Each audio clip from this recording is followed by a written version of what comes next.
Let me talk to you real quick. It's something I've been thinking about as I've studied apologetics, and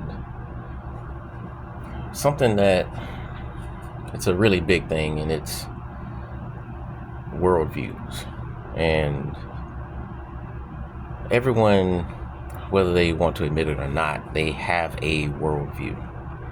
And I think that when it comes down to it, I think everyone's worldview is basically just a compiled list of just different beliefs and philosophies and things that that have been gathered over time. And I think as I've studied and just continue to think about this, something that I realized is I don't know if I would say that it's really a competition of worldviews, but I think that when people argue for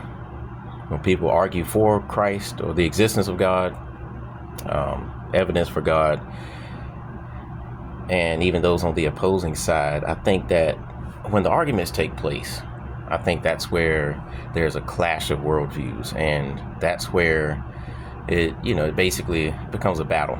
But something that I think about, that I've heard a lot from atheists, which I don't really want to call them atheists because the Bible only talks about people as either believers or non-believers. And something I think about is how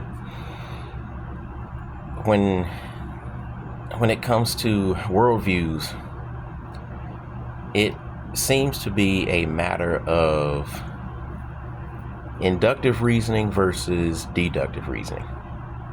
And I say that because if you look at how so much value is placed on evidence, it's like basically evidence first, then you believe. But when you look at it that way, that's more so inductive. And that's because it takes the specifics and reaches a general conclusion. And like, for example, I've seen where sometimes people look at the evil in the world, and I mean, that could be just anything, like just the specifics of the evil in the world, and some people conclude, or they, based on that, would just say that God doesn't exist. But then I look at the other side of it, and I look at how with deductive reasoning, which is the opposite direction of inductive reasoning. With deductive reasoning, something that I think about is how you take something that's generalized, and then you look at the specifics after. So that's basically from a top-down perspective. And I think that what ends up happening when people argue with each other about the existence of God, it is really a matter of deductive reasoning versus inductive. And I think that where people start is part of the reason that conversations go the way they do. So you don't even really know whether or not you're going into a conversation where you're not really thinking about that.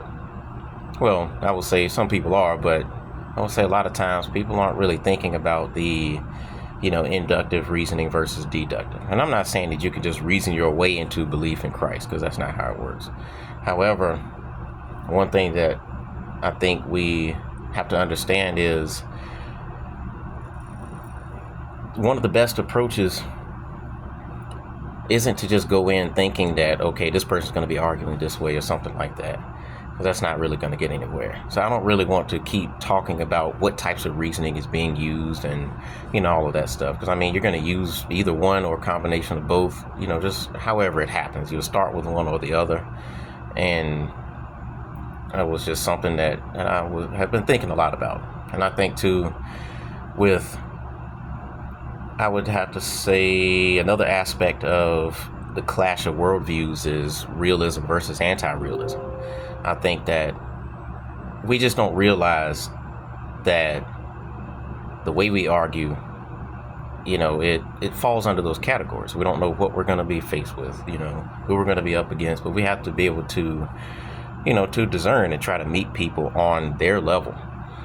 to see where they are. Because I mean, especially if you're a Christian, if you are talking to someone, if you see that they're using inductive reasoning, okay, work with them when it comes to something like that. And, just basically you want to point the person to Christ, but, you